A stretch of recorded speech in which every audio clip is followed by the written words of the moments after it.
Tak pekne vás pozdravujeme znovu v prostredí Československej online konferencie a veľmi pekne dnes vítam Marketku dos Santos Gomez. Vítaj, Marketka. Ahoj Elenko, taky tě zdravím.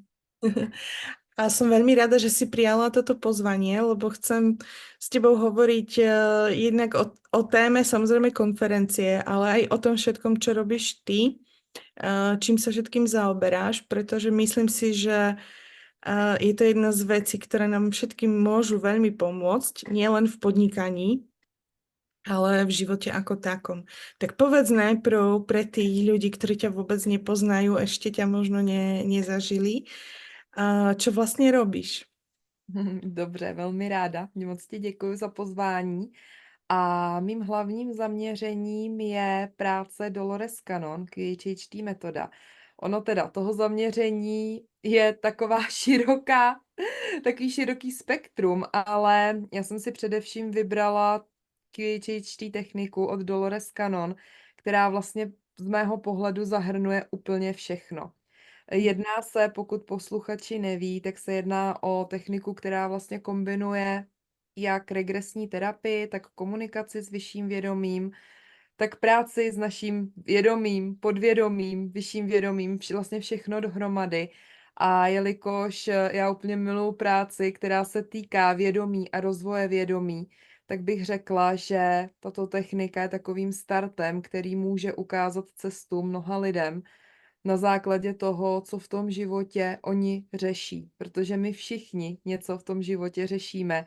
Nikdo z nás nemůže říct, že má úplně všechno zpracovaný, že je vlastně všechno v pořádku, protože ty situace se neustále objevují, protože ten život běží.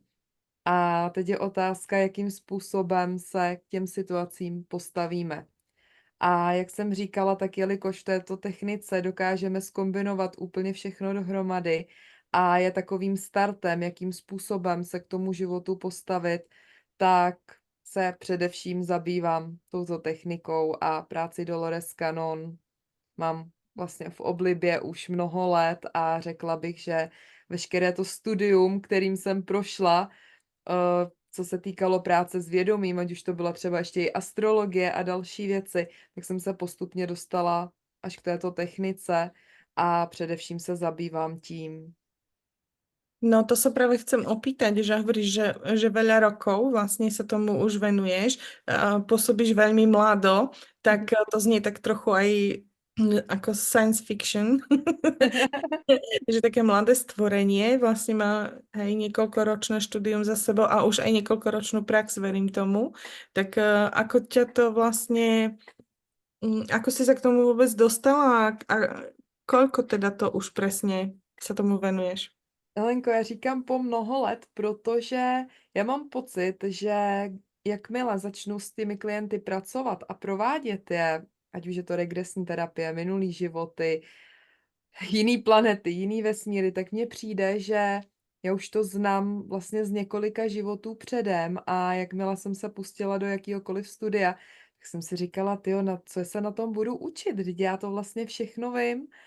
A jak jsi říkala, takže působím mladě, tak ano, je mi 32 let a prakticky s tímhletím vším jsem začala asi v 17, kdy to byla doba, kdy ještě u nás, ať v Čechách, tak na Slovensku ještě nebylo tolik prostředků, nebylo tolik informací, vlastně nic nefungovalo online, na všechny semináře se jezdilo, dojíždělo a jelikož já jsem u svojí mamky Moniky Polanský viděla tohle to všechno, že má o to zájem, že to studuje a u nás se běžně, prostě od malička, co si pamatuju, tak na všechny možné příležitosti se vykládaly karty, aby jsme si našli tu životní cestu. Takže já jsem od malička slyšela, pojď si vytáhnout kartu, ať víš, jakým směrem se vydat. Takže pro mě to vlastně bylo úplně něco normálního, což jsem potom sledovala v tom svém okolí, v tom prostředí, že to asi úplně běžný pro všechny nebylo.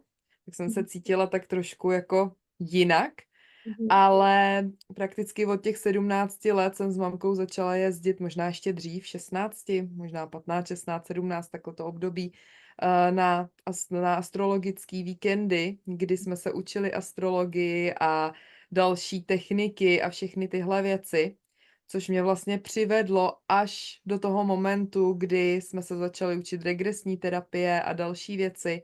Já neříkám, že jsem se tomu věnovala od těch 17 prakticky pořád, ale měla jsem tam období, kdy jsem si říkala, no, jako dobrý, tohle to mi přijde tak normální, že musím zkusit i žít v takovém tom normálním systému.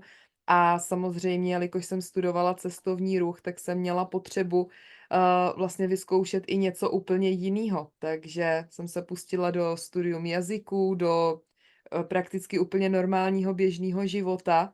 Mhm. Ale zpětně si říkám, že mě to vlastně zase přivedlo na tady tu cestu, kdy ale už s tou zkušeností, kterou jsem si nazbírala během těch ostatních let, kdy jsem se třeba i víc věnovala úplně něčemu jinému, tak mě to zase vrátilo naplno sem na tu cestu, kde jsem teď. Mhm. Bola si niekedy Marketka zamestnaná?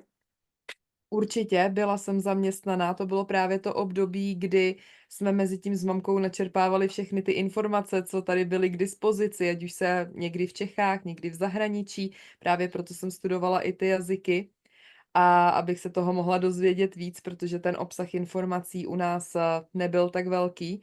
Takže mezi tím jsem si říkala, no tak přece, protože samozřejmě nebudeme poslouchat ty naše rodiče, že jo, protože mamka mi stejně od malička říkala, no budeš dělat to samý, co já, tak přece nebudeme poslouchat, že jo, musíme vyzkoušet něco jiného. Tak jsem se pustila do toho cestovního ruchu a do dalších úplně běžných kurzů, co se týkalo grafiky a dalších věcí, tvorby webů a úplně normální běžné věci. Byla jsem i zaměstnaná v několika firmách, kde jsem vždycky vydržela tak maximálně rok a vždycky, když jsem došla do toho bodu, že jsem dosáhla nejvyšší možný pozice, co tam bylo, nade mnou pak už byl maximálně ředitel, tak jsem z té firmy odešla, protože mi přišlo, že jsem začala stagnovat, Mhm. což nikdy nikdo moc nechápal, protože když už jsem konečně dosáhla toho bodu, kdy prakticky mě nikdo neříkal, co mám dělat, začala jsem si všechno dělat podle sebe, prakticky tak nevědomě to tam i řídit, no tak v tu chvíli, kdy se čekalo, že už teda vlastně, nebo Už si usadená, už si to ano, vyšlapala, ty koleje, tak už teraz pekne jazdí v tom vláčiku. přesně, tak už byl čas na to skončit a to je vlastně prakticky i to, jakým způsobem jsem se dostala k té práci naplno pro tohle, co dělám teď, protože zase, když už jsem se v zahraničí, já jsem žila v Rakousku zhruba 6-7 let, a když už jsem se tam vypracovala, včetně jazyka, včetně práce, všeho, co to vlastně zahrnovalo, začala jsem tam i školit zaměstnance, což nebylo úplně jednoduchý zpočátku i kvůli jazyku, tak zase, když jsem dosáhla do toho bodu, kdy jsem prakticky uměla všechno, tak jsem odešla. A Mhm. pustila jsem se vlastně do tady té práce naplno, protože jsem cítila to volání, že je třeba začít dělat zase něco úplně jiného, jiným směrem. Mhm. Je to zaujímavé, lebo vlastne tých smerov za posledných možno 10 rokov, čo vnímam ja, je veľmi veľa k dispozícii. Človek niekedy sa môže v tom až strácať, v tom poli informačnom, že čo vlastne je to práve pre ňo. Čo presne si teba zavolalo u Dolores? Mhm. Určitě, jak říkáš, když začnu s těma informacema od začátku, tak přesně tak. Já si myslím, že i člověk by se neměl uzavřít jenom pro jednu metodu. Jo, proto já si říkám, ano, momentálně teď mám zaměření konkrétně na tu metodu Dolores Cannon a vždycky jí mít budu.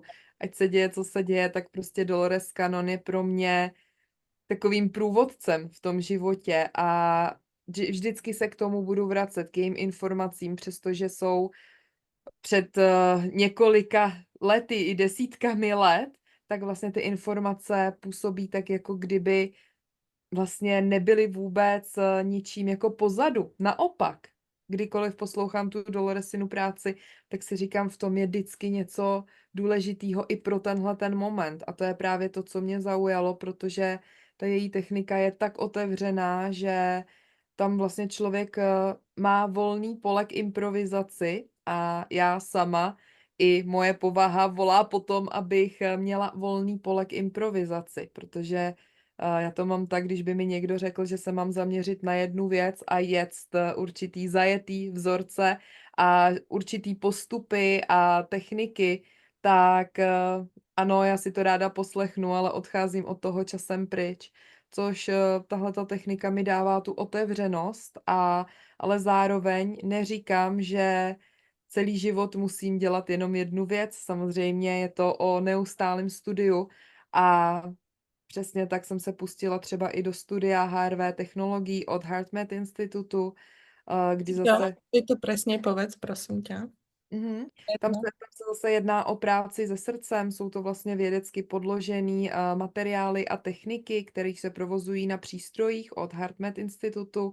Ono to tady není moc známý, ale je to vlastně technologie, se kterou pracují dokonce v Americe a v dalších státech i třeba v nemocnicích a jedná se o to, abychom se my udržovali v rovnováze a vybudovali si určitou odolnost, což samozřejmě záleží na naší energii, na práci se srdcem, protože my, když jsme emočně v pořádku, tak i ta mysl je v pořádku. A my vlastně pracujeme na tom, aby jsme se udrželi v rovnováze, aby jsme byli v ten moment, že nemáme tu energii ani moc dole, a pokud ji máme dole, tak aby jsme ji uměli hodně rychle zvednout, aby jsme vůbec nebyli v těch stresových situacích třeba po dobu několika hodin, na to dní, na to let, ale zároveň, aby jsme nebyli ani moc nahoře, protože to zase spotřebovává tu fyzickou energii. Mhm. Takže proto říkám, to pole těch možností mám otevřený a ráda nastudovávám zase další a další věci, které můžu nějakým způsobem předávat lidem. Já tvořím třeba i spoustu online programů, i tady s těma technologiemi pracujeme vlastně online. Jsem vytvořila koncept, který zahrnuje tu práci s vědomím, kdy my jsme schopni vlastně pracovat i na dálku s tímhle vším, kdy ty lidé mají ty technologie doma. Je to úplně běžně dostupná věc a vlastně v rámci toho kurzu dostanou technologii na doma a pracujeme dokonce i online, takže Čiže to si vie človek cez teba akoby zakúpiť, hej, ten prístroj, alebo... přesně já to lidem posílám v rámci kurzu, takže Mhm. I tohle je možnost a jak říkám, třeba v tuhle tu chvíli se nejvíc věnuju technice Dolores Cannon, zároveň okrajově těmto přístrojům, protože mě zajímají nové technologie, zajímá mě, jak to funguje, zajímá mě, jak funguje naše tělo, mysl, všechno dohromady. A neříkám, že se nemůžu naučit ještě něco dalšího, takže neříkám, že jsem sběratel informací úplně ze všech směrů. Samozřejmě nedá se pojmout úplně všechno, jeden člověk to nemůže pojmout, velice ráda si poslechnu informace a zaměření i jiných lidí, ale když mě něco tak moc zaujme, nebo mi přijde ta zpráva, že je čas se něčím takhle zabývat, což mi hodně chodí i skrze ty sezení, i třeba skrze moje klienty, protože pokud tam něco má být předáno, tak se ta informace ke mně dostane a vlastně tím já se začnu zabývat dál. Odčítala si moju otázku, ktorá mi úplne nejako prirodzene asi nabiehala k tomu. Tak chcela som sa presne povenovať tomu, že ty keď si v tom sedení, že čo ti terapie ako terapeutovi vlastne prinášajú, aj v kontexte toho, o čom vlastne táto konferencia je, lebo ty si sa tým pádom postavila na vlastné nohy, začala si v tomto podnikať. Evidentne robíš to, čo máš rada, čo miluješ, čo ťa naplňa, kde cítiš, že je tvoje miesto. Mhm. Tak zaujíma ma to, že vlastne ako ti to všetko, čo v tých terapiách sa udeje, pomáha podporovať ten tvoj biznis, dá sa povedať.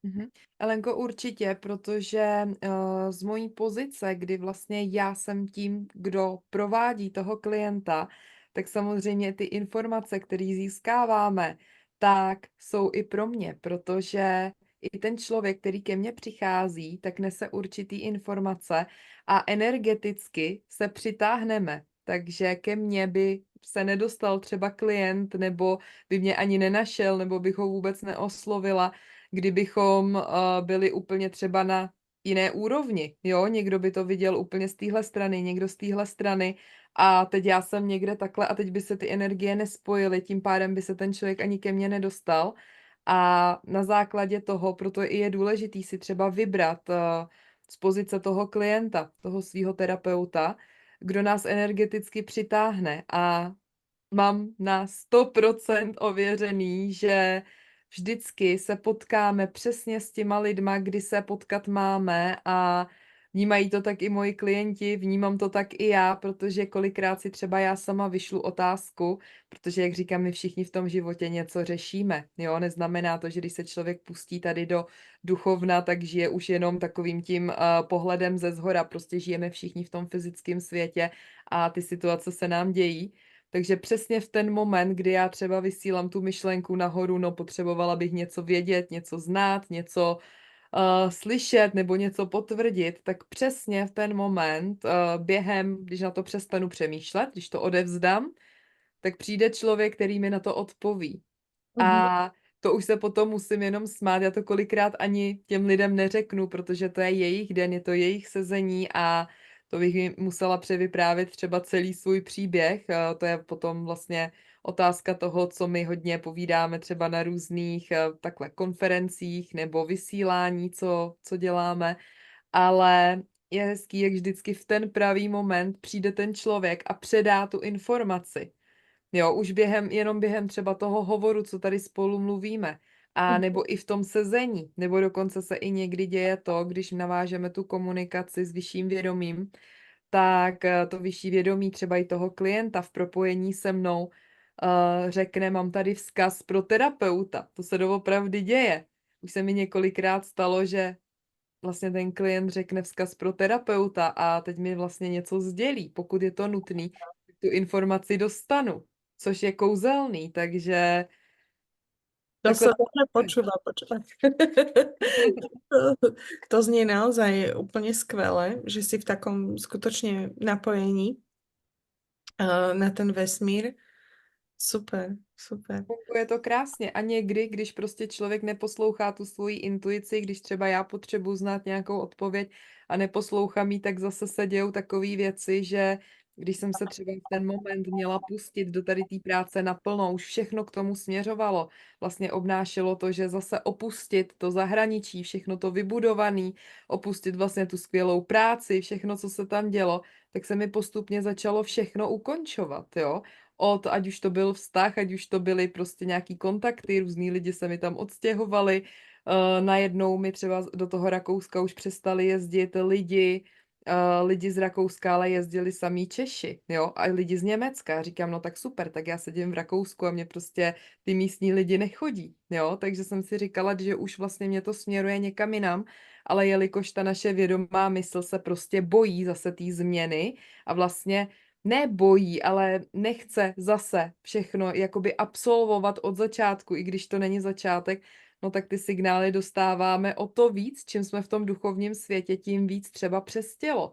Takže když jsem se tak dlouho rozhodovala, že prostě to tam neukončím, no tak mě začal bolet tak strašně kotník, že jsem to nakonec ukončila, protože z ničeho nic mi začal bolet kotník takovým způsobem, že jsem nemohla vylízt ani z vany několik dní. Ale jakmile jsem napsala smlouvu o výpovědi z bytu, tak kotník přes noc přestal, že jo. Jo, nikdy jsem s ním nic neměla, takže tady ty signály my dostáváme ale já neříkám jenom my jako terapeuti, ale my všichni dostáváme i přes to tělo, takže důležitý je teď, co nám to chce říct. Já jsem přesně věděla, že je čas to ukončit, no jenže se mi nechtělo, že jo. Zase víc z toho zajetýho. Takže takhle to funguje, no. Super. Čo tvoji klienti, keď k tebe chodia, riešia aj také pracovné veci, podnikateľské, finančné napríklad? Určitě je to, vlastně ty klienti řeší prakticky, se dá říct úplně všechno, ale když se zaměříme hodně na třeba na to podnikání a na ty finance, tak spoustu lidí má třeba strach. Oni mají skvělé schopnosti, úplně dokonalé schopnosti, co mi třeba tady povídají. Tvoří si třeba vlastní výrobky, jdou tímto směrem, třeba jako já, podobným, jinou cestou trošičku, a teď se třeba bojí, jo, bojí se do něčeho skočit, řeknou, že no, já se bojím to změnit, protože co když? A teď je ta otázka, co když? Mhm. Teď funguje to tak, že většinou se dostáváme k tomu, že ten člověk se musí přestat bát, protože v tom, pokud je tam ten strach, tak je to špatně. A teď je otázka, já neříkám, že všichni musí ukončit běžnou práci a skočit do něčeho takového. Já jsem to teda tak nějak udělala, jsem prostě všechno uzavřela, říkám, no a teď do toho dám veškerou energii a prostě buď to půjde, nebo to nepůjde, což samozřejmě já jsem se zaměřila na 99,9%, že to půjde. Já říkám 99,9%, protože nikdy nic není na 100%. A říkám, a pokud to tak má být, pokud ti nahoře chtějí, abych s tím pracovala, tak prostě klienti mi budou chodit, bude to všechno v pořádku a ono prakticky se tak děje, jo, že ty lidi se mě prostě najdou, i když nevystupuju nikde moc veřejně, jo, děláme třeba pár vysílání nebo takhle, ale vlastně ne nic veřejného, prostě ty lidi se ke mně energeticky dostanou. Mhm. Jo, takže ale určitě jsem pro, aby, nebo i to vzniká z těch sezení, co se dostává rad od toho vyššího vědomí, abychom se my pustili i třeba do maličkostí. Nemusí člověk ukončit práci a skočit do všeho po hlavě, pokud by byl ve stresu. Protože pokud by byl v tak velkém stresu, tak to zase nemá cenu. Ale zase z druhé strany aktivovat tu energii, protože když bude pořád jenom přemýšlet, tak tu energii neaktivuje. Mhm. No ono to je práve niekedy veľmi náročné prestať premýšľať a nejak sa tak pragmaticky k tomu stavať, lebo ja myslím, že práve my sme sa trošku aj súkromne rozprávali pred nahrávaním tohto rozhovoru, že práve sme takí akoby lámači v rôznych veciach, napríklad v rodových veciach, ale túto vnímam cestu racionalitu akoby. Hej, že ty si generáciou nižšie v podstate, dá sa povedať ako ja mám takmer 50 rokov, takže ty máš niečo málo cez 30, takže to sme v podstate generácia od seba, kde my sme ako naozaj boli zameraní vo výchove a vo vzdelávaní na ten výkon, na tie výsledky, na tie známky, na to rácio. Čokoľvek, čo bolo duchovné, tak bolo buď znevážené, alebo nejakým spôsobom vysmiaté, hej, akože, alebo označené ako nejakým šarlatánstvom a podobne, tak ono to je dosť ťažké. Čo by si takto povedala tým generáciám možno starším na to, keď sa stretávajú s tým, že OK, deti odrástli, teraz je možno, že čas naozaj nastúpiť nejakú vlastnú cestu, vlastný sen si tvoriť, ale tie strachy a ten taký pragmatizmus ťa akoby nepustí to odovzdať, ako ty to tak pekne o tom hovoríš. Mhm. Alenko, já si myslím, i když to můžu třeba porovnat takhle s těma klientama, co mě navštěvují, já mám většinou klienty, kterým je zhruba mezi úplně nejvíc, co mi chodí, jsou přesně lidi kolem 50, jo. A samozřejmě chodí mi zhruba od 20, asi nejmladší klient, co tu byl asi 21 let, natož nejstarší byl asi kolem 78, mám za to, nebo 74, 78, teď se nejsem jistá. Ale vlastně ty, co chodí nejvíc, je jim kolem 50, protože přesně to jsou ty hlavní lamači těch rodových linií. Já už jsem malinko zatím, jo, takže já bych se na to dívala asi tak, že ty lidi, kterým je přesně, já nevím, mezi 45 a zhruba 55, tak jsou ty hlavní, kteří mají začít lámat, aspoň začít lámat tu rodovou linii tím, že vlastně pomoct jí zlomit ty zajetý vzorce. Tím, že oni sami začnou dělat něco jinak a vystoupí z toho zajetýho, co tady bylo dřív nastavený, tak jak to bylo nastavený. Což ta generace, se na to nahlížím, třeba moje už, tak ti zase tahají ty svoje rodiče o kousíček dál, aby jim vlastně ukázali, že to jde i jinak, což se samozřejmě někdy tluče, protože spousta lidí řekne, my se nemůžeme učit od dětí, no to prostě nejde, musíme respektovat ty rodiče a poslouchat ty babičky a prababičky, co by řekli. Ježíš, co by tomu řekli, že jo, spousta lidí používá, mám úplně tu oblíbenou větu, no babička by se otáčela v hrobě, že jo. A to mám nejradši a jakmile, když tohle to někdo použije, říkám, no tak to teď je úplně nejlepší čas začít lámat ty vzorce, to je moje oblíbený téma a ukazovat těm lidem úplně jinou cestu. Takže já si myslím, že ty generace, jak jsem říkala, kolem 45, 55, jsou vlastně z jedné strany takhle té pyramidy, která se veprostřed láme a oni jsou malinko za tím zlomem, ale už koukají přes tu špičku. Což my už jsme vlastně jakoby na té špičce a teď se snažíme ty lidi vytáhnout z toho, že to jde i jinak, jo. Takže ono někdy je to obtížný z obou stran, protože ty, co jsou v tom zajetý, tak se těžko tahají a ty, co vlastně to vidí úplně jinak, tak zase nechápou ty postoje a ty vzorce, co tady byly a snaží se to zlomit, protože v tom nechtějí žít, protože energeticky je jim v tom těžko. Takže teď je otázka, jak to skloubit dohromady, No. protože jo, z mýho pohledu, jak to skloubit dohromady, je jenom komunikace a vlastně říkat si to, já třeba velice ráda používám, když třeba něčemu nerozumím a nastane tady ten komunikační chaos mezi těma generačníma rozdílama, tak já třeba ráda řeknu, já ti vůbec nerozumím, co myslíš. Jo, ať jsou to třeba moje rodiče, nebo i s mamkou to hodně používáme, kdy samozřejmě i přesto, že jsme v tomhletom, co jsme, obě dvě, a teď prostě ona to vidí třeba úplně jinak, já taky, a teď vidíme v obě dvě, že se prostě na určité věci nemůžeme shodnout, že každý prostě to vidí z jiného pohledu. A teď vlastně po mně se chce, abych to chápala a já po mamce chci, aby chápala mě. Takže tím pádem se vlastně musíme dostat do té rovnováhy, kdy jedna z nás musí začít to komunikaci a říct, hele, já ti absolutně nerozumím. A to je z mého pohledu úplně v pořádku, protože my se tomu kolikrát zasmějeme, jo, protože mamka mi třeba povídá nějaký informace, a teď já koukám a říkám si, no to nemyslí vážně. No ale myslí, že jo, jo, takže já jí říkám, hele, já ti nerozumím, prostě vysvětli mi to, já říkám, no tohle je vzorec, tohle bych odstranila okamžitě pryč, jo. A teď naopak zase ona mi třeba ukazuje ten náhled, ať už je to mamka nebo někdo jiný, na to, jak vlastně to třeba vnímá úplně ta jiná generace. Tím pádem jde to všechno skrze komunikaci a vysvětlení, protože když my jsme schopní se vzájemně pochopit, tak to je nejvíc. Tak tím pádem se můžeme posunout dál i v tom vědomí. Mhm.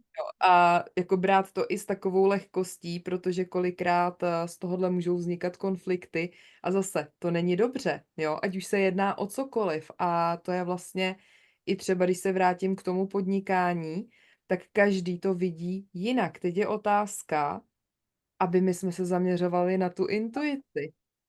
Mm. Jo, že prostě to, co třeba tady dřív bylo zajetýho, tak už dneska fungovat nemusí, ale jakmile se v tom člověk cítí dobře, tak mu to fungovat bude, protože musí vědět to, co dělá a musí si zatím jakoby stát, ale zase mít tu mysl otevřenou.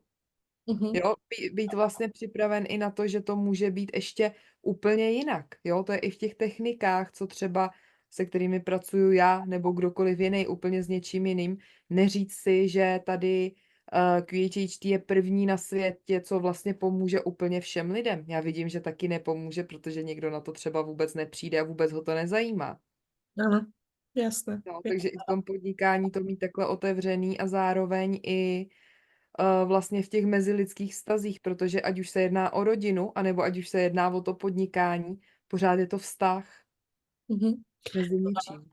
Keď hovoríš o tej intuícii, tak je tvoja terapia nápomocná aj rozvoju intuície? Určitě, protože spousta lidem se třeba potvrdí, když oni přijdou s nějakým vlastním příběhem a chtějí odpovědi na ty svoje otázky, tak oni už kolikrát zjistí, že už je mají dávno v sobě, protože třeba spoustu lidí čeká, já tamhle půjdu komunikovat s tím vyšším vědomím a teď se něco dozvím, ono mi řekne úplně něco jiného a ty postupy. A nakonec třeba dojde k tomu, že člověk zjistí, že se vlastně třeba jenom utvrdí v tom, co už si dávno myslel, protože z toho vzejde ten celek, kdy už dávno třeba on si řekne, ty brďo, tohle to jsem už přemýšlela před kolika lety, že by to takhle mohlo být. A teď to třeba vzejde z té terapie, což samozřejmě prohlubuje i tu intuici a je to potvrzení, že ta intuice fungovala, akorát jsme si ji třeba někdy před lety neuvědomili. To jsme k těm životním bodům došli ne hezky po cestičce, ale kolikrát jsme se škrábali bahnem. Takže... Ja to práve vnímam, že toto je veľmi dôležité. Nájsť každý za seba ten spôsob, ako si začať veriť tomu vnútornému hlasu, tej intuícii a nájsť možno práve takúto terapiu alebo možno ďalšie nejaké iné techniky, veď všelijako sa to dá, ale myslím, že toto je pre nás kľúčová výzva v tom podnikaní novej doby vlastne. Hej, že nechcieť sa spoliehať na tie staré, zabehnuté, osvedčené postupy, pretože naozaj prestávajú fungovať. Ja to vidím to u mojich klientov, vidím to u seba, jednoducho niektoré veci fakt už nefungujú.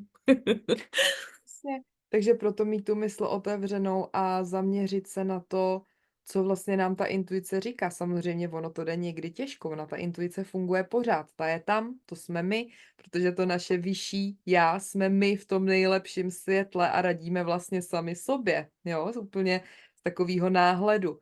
Ale pak jako zaměřit se na to, aby jsme nezůstali na tom jednom bodě a nám třeba může několik let něco fungovat, no a najednou zjistíme, že už to nefunguje, že jo? Takže zase nevzdávat to a neříct si, ježišmarja, mně to nefunguje, protože najednou jsme třeba zapomněli na těch 10 let předem, no a teď to najednou nefunguje, no tak to znamená, že je čas se posunout, protože ta energie a všechno taky proudí. Takže jakkoliv se posunout a když třeba nevíme, jakým způsobem, tak stačí tu energii udržovat, dělat prostě to, co nám v tu chvíli dělá radost. Jo, že třeba někdo neví, jakým směrem se vydat, jak do toho vlastně skočit nebo neskočit, jestli něco dělat nebo nedělat. Stačí začít úplně něčím jednoduchým, tím, co nám dělá radost a co by prakticky mohlo dělat i radost těm ostatním. A jakože bude, když my v tom tu radost máme, ty klienti pro všechny se vlastně přitáhnou tou naší radostí. Když my to budeme cítit, tak to tak bude. Jo, já když třeba se tady zabývám rozvojem toho vědomí, nastudovávám si všechny materiály a baví mě to, tak z ničeho nic mě najednou osloví člověk, aniž by věděl, že něco takového dělám, začne mi o tom vyprávět a já mu rovnou řeknu, hele, já ty prostředky k tomu mám, tak tady jsou. Marketko, ale to môže niekedy aj nás zaviesť na nejakú falošnú cestu, že to, čo nám robí radosť. Ja to teraz preženiem, trošku to zhyperbolizujem, aby si vedela, že kam mierim, ale dajme tomu, sú ľudia, ktorí by prehrali celé hodiny na počítači, alebo sa utiekali k nejakým iným závislostiam, hej. Nebudem ich tu menovať zbytočne, ale vieš, kam mierim. A tiež majú pocit, že im to robí radosť. Určitě, tak já jsem myslela zase takovou tu radost, jako takovou tu kreativní radost, jo, že zase zaměřit se na to, já neříkám, že všechny počítačové hry a všechno je špatný, ale zase, co to přinese těm ostatním, když já to budu hrát. Jo, ale úplně ti rozumím, aby jsme to uvedli na správnou míru, tak už do toho rovnou vkládat to, jakou radost to přináší mě, co to vlastně zároveň ze mě bude vyzařovat i pro ty ostatní. A to je podle mě ta cesta, aby zároveň jsem vlastně já potom posunula to vědomí toho lidstva někam dál, což asi úplně počítačová hra nebude, no. Super. No a teraz ti dám takú ešte zapeklitú otázku. Takú ohľadom spirituality, takú možno, hej, náboženskú alebo filozofickú možno.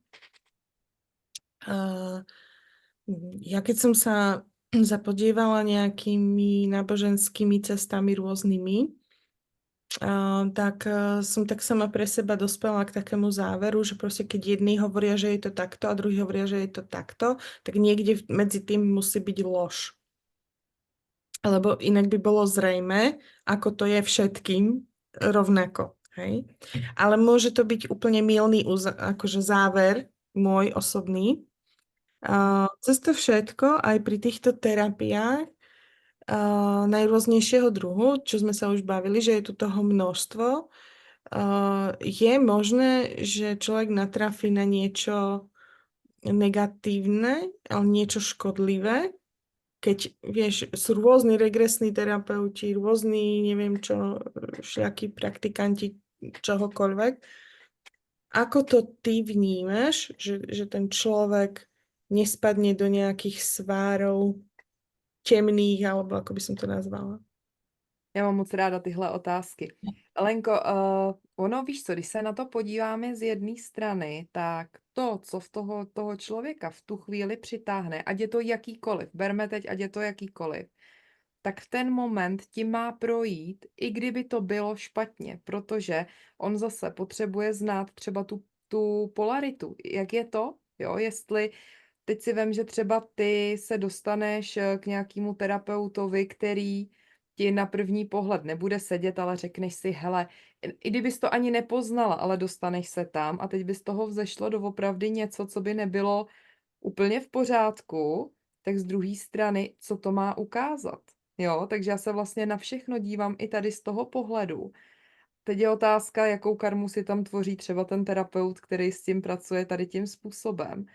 Z druhé strany, ano, přesně jak jsi řekla, teď je tady strašné množství, nebo ne strašné, ale ohromně veliký množství informací, zdrojů, terapeutů, všech, co se snaží třeba tady tím způsobem pracovat. Teď je otázka vždycky toho klienta, když si on sám vybírá toho terapeuta, co mu říká intuice. Proto třeba já nejsem člověk, který by se hodně někde prezentoval, jak jsem říkala. Jo, nějaký vysílání děláme, ukážu se třeba občas, když mě někdo pozve na nějaký festival, ale ne moc. Zároveň ty lidi si můžou už třeba takhle z videa nebo od někud nacítit sami, jaký mají pocit z toho člověka, což samozřejmě ty ze mě můžeš mít dobrý pocit, někdo nemusí, protože si tam třeba vzájemně energeticky nemáme co předat. Takže já bych se na to dívala i tak, že hodně se nacítit na to sami za sebe, co doopravdy nám říká to naše srdce při pohledu třeba na toho člověka. A i kdyby jsme šli tou stranou, kdyby to nebylo úplně vhodný, třeba, nebo já nechci říkat špatný, já nerada rozlišuju špatný a dobrý. A něčím takovým jsme prošli, tak si to uvědomit a říct si, co to má ukázat, protože vlastně prakticky všechno se dá nějakým způsobem dát do pořádku a my kolikrát sami si vybereme i tu těžší cestu, jo, se k těm informacím třeba dostat. I to se může dít, ale zase samozřejmě je to na úrovni vědomí toho člověka a na tom, jak on je schopný poslouchat tu intuici. A pokud jeho to zase učí té intuici, protože když projde něčím špatným, nebo mu to, já nevím, něco by bylo špatně třeba udělaný nebo provedený, no a teď mu to nějakým způsobem třeba malinko i mohlo uškodit, no tak si to uvědomit a říct si, ty brďo, teď vlastně, co mi říká ta intuice, co teda dělat teď? A je to zkouška, kterou vlastně ten člověk může předávat i dál. Jo, což samozřejmě ta intuice nám vždycky napoví dobře. Jo, a i to tady řešíme hodně s lidma, který třeba už mi sdíleli příběhy, že prošli něčím třeba podobným a nebylo tam něco správně třeba provedený.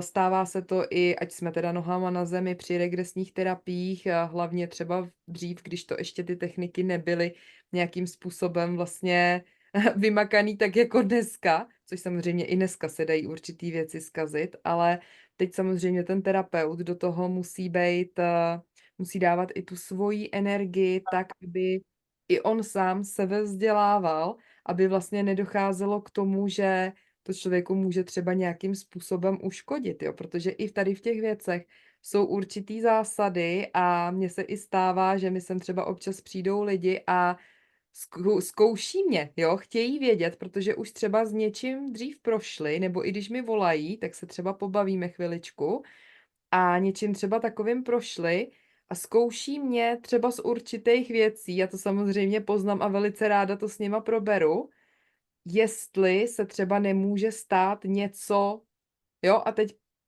řeknou nějaký příklad. No daj príklad. řeknou, jestli třeba se nemůže v tom minulém životě aktivovat, jestli jsou, jak jsem si jistá, že my v té terapii komunikujeme s vyšším vědomím toho člověka tady a teď a ne s tím vědomím toho člověka v minulosti třeba. Jo, protože to má zase trošičku už rozdíl. Když my třeba procházíme minulým životem, teď ten člověk najednou, ta paní tam bude nějaký pán, třeba nějaký panovník, že jo, teď tím projdeme. No a teď ten člověk se mě ptá, když se potom teda doptáváme toho vyššího vědomí, jak já vím, s kterým tím vyšším vědomím mluvím, jestli toho panovníka, anebo jestli toho klienta. Jo, i takovéhle otázky třeba lidi dávají, což já mám úplně nejradši, protože samozřejmě se o tu práci zajímám a chci ty odpovědi vlastně znát a i kdybych neznala všechno, tak se to prostě chci naučit a získat ty informace. A třeba v tenhle ten moment je důležitý, aby my, jakmile projdeme nějakou minulostí, jsme to tam uzavřeli a vlastně vrátili to vědomí toho člověka zpátky do toho těla, toho vědomí, takže vědomí třeba Elenky zpátky a v tu chvíli navazujeme tu komunikaci. Jo, to jsou ty zásady. Nebo jo, tam nesmíme člověka nechávat trpět, když by tamhle někde hořel, někde byl upalovaný, tak já teda nemůžu čekat, až dohoří, ale musím umět zakročit, aby to nevnímal, aby se na to díval třeba na film. To když jdeme fakt do tady těch příběhů. Já neříkám, že se to děje po každý, ale stát se to může, tak jsou tam určitý zásady. Já neříkám, že by se stalo něco hroznýho, protože to vyšší vědomí zase nás ochrání, jo, nenechá nás projít něčím takovým. Ale což samozřejmě, když ten terapeut třeba ty zásady nepoužívá, nebo je neví, nebo tu práci dělá jen tak pro zajímavost, a nebo pro peníze, no tak a nezajímá se o to, no tak právě proto to těm lidem potom nějakým způsobem samozřejmě může i uškodit, jo, takže jsou v tom zásady a já ráda třeba o tady tom komunikuju a vysvětluji těm lidem to, aby vlastně věřili tomu, že je to v pořádku, aby sami za sebe si nacítili, že je to v pořádku, zase intuitivně. Mhm. A keď sme pri tom objasňovaní, tak mohla by si Marketka presne vysvetliť, čo tá skratka znamená a prečo je to vyskladané práve z tých slov? Jako QHHT. QHHT.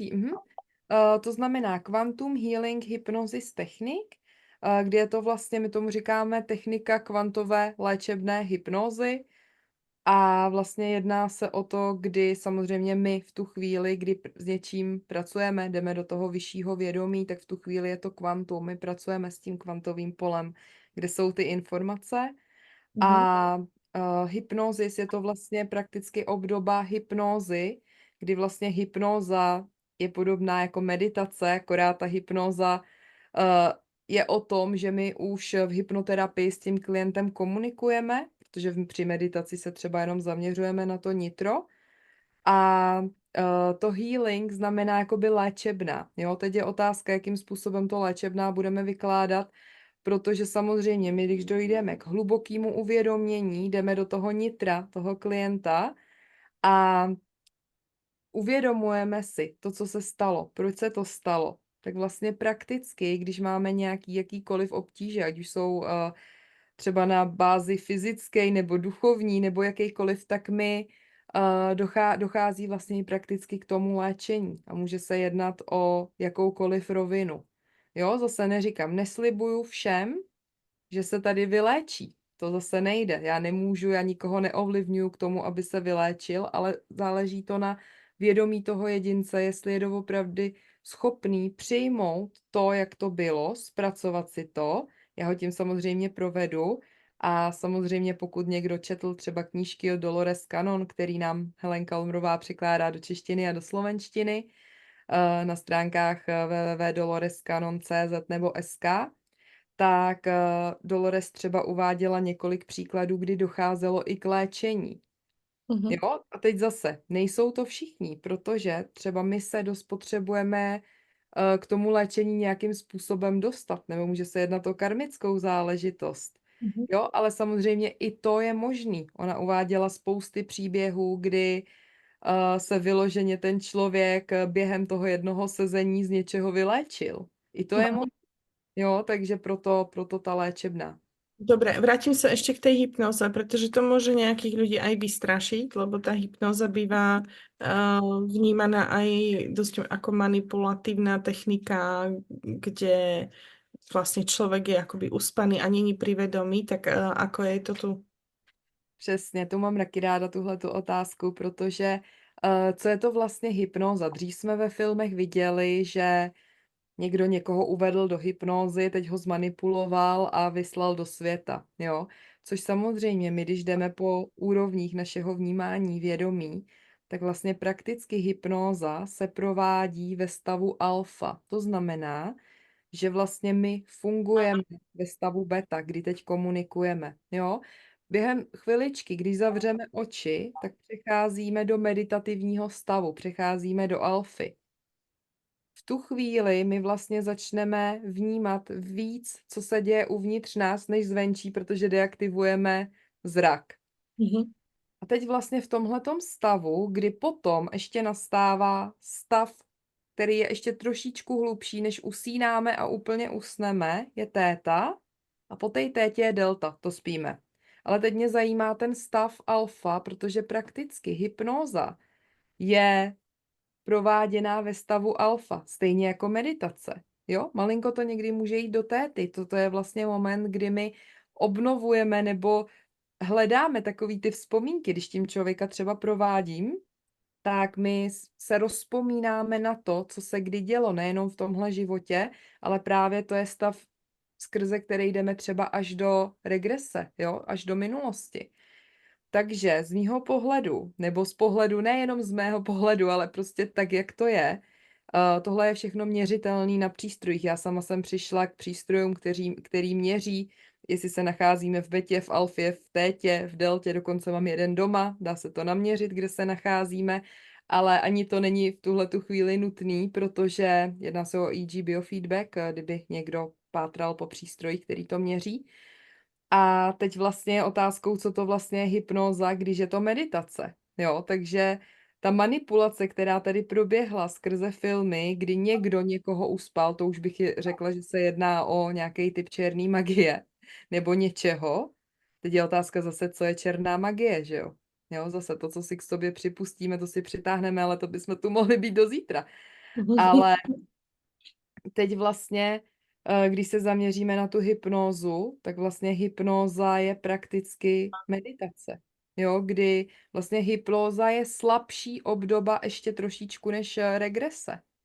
Mhm. Jo, kdy vlastně my v té regresi už vytahujeme ty vzpomínky. V hypnoze, v meditativním stavu, kdy přestaneme vnímat očima, tak vlastně v hypnoze se dá přenastavit mysl na to, že třeba fakt přestaneme kouřit, nebo přestaneme, já nevím, pít alkohol, pokud teda samozřejmě to vědomí toho jedince chce, jo, to a je schopný to přijmout, nebo že nebudeme tolik jíst. Vlastně kvůli tomu se dělá hypnoza a je vlastně, bych řekla, ještě třeba o trošičku slabší než ta regrese, jo, takže tady ta manipulace, která tu proběhla skrze média, skrze filmy, teď je otázka, proč ta manipulace proběhla, že jo, protože skrze to naše nitro dokážeme získat úplně nejvíc a zase nám to někdo jakoby zakázal, nás vystrašil, že je to špatně. Mhm. Mhm. Super, som rada, že si to vysvetlila, lebo si myslím, že je to veľmi dôležité. No Marketko, myslím, že čas sa nám aj naplnil. Ja by som si ešte vedela predstaviť otázky na najbližšiu hodinku, ale myslím si, že takto to celkom stačí. A samozrejme k tomuto videu ja potom pridám aj linky na tvoje stránky, kde si to môžu ľudia viacej pozrieť a kde ťa môžu prípadne kontaktovať. A možno robíš aj nejaké naživo aktivity. Toto sa vysiela v septembri. Mhm, mhm. Já hodně, co dělám, tak naživo prakticky provozuju QHHT od Dolores Cannon, tak si mě lidi můžou vyhledat. I hodně lidí sem jezdí ze Slovenska. I když je to tak daleko, tak prostě já jsem vždycky ráda, že přijedou prostě i z Čech, i ze Slovenska, udělají si z toho třeba výlet, tak to hodně, tak prakticky QHHT se nedělá na dálku, takže se potkáváme osobně. Co dělám ještě, tak je třeba taková skupinová regrese meditace od Dolores Cannon, kterou jsem začala hodně dělat na dálku taky, protože se nacházím úplně v malinkém městečku tady na jihu Čech ve Vodňanech, kde není úplně ta možnost, aby jsme se scházeli třeba jako v Praze na jeden den. Ty lidi už si musí zajistit ubytování, přijet sem, nebo jo, zase ta doprava už je trošičku komplikovanější, tak to už taky dělám online. Ale samozřejmě v plánu jsou další aktivity, kdy další mojí vizí je tady spustit takovou akademii, kde se budeme učit všechny tady ty věci. To už je vlastně takový dlouholetý plán, který jsem začala teď za poslední dobu už trošičku realizovat. Takže i to bude možnost se vlastně učit třeba podobné techniky, hypnózy a další věci, ale to je všechno taková otázka následujících měsíců, možná i roka. Mhm. Uvidíme a jinak se samozřejmě potkáváme s lidma třeba na různých festivalech nebo na nějakých živých vysílání, které jsou vysílány tady u nás v Čechách. Mhm. A samozřejmě i na Slovensku, může se na to dívat kdokoliv.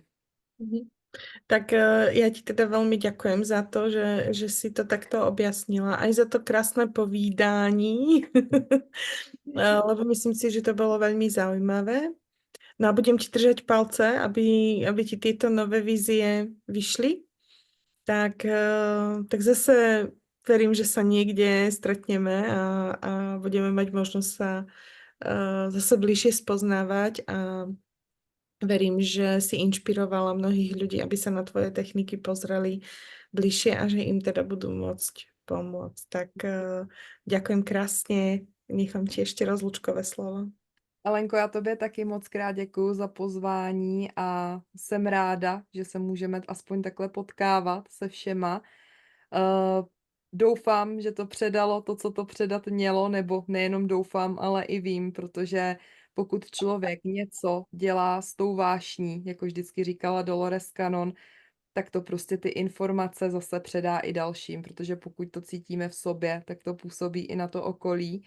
A tím bych chtěla i motivovat a inspirovat lidi, kteří tohleto poslouchají, aby se nebáli dělat to, co je doopravdy baví a aby to bylo přínosné i pro ty ostatní, protože pokud do toho vloží tu svoji energii, tak ta energie se prostě rozprostře do toho prostoru, ať chtějí nebo ne.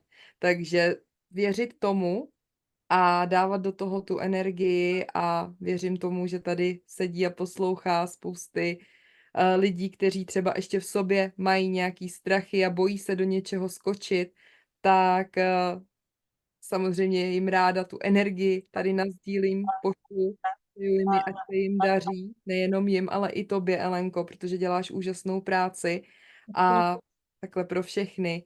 A jsem za to moc ráda, moc ti děkuju, že jsme tady dnešek mohli takhle spolu strávit. Tiež som za to veľmi vďačná. Tak všetkých pozdravujeme, prajeme všetko dobré. Majte sa.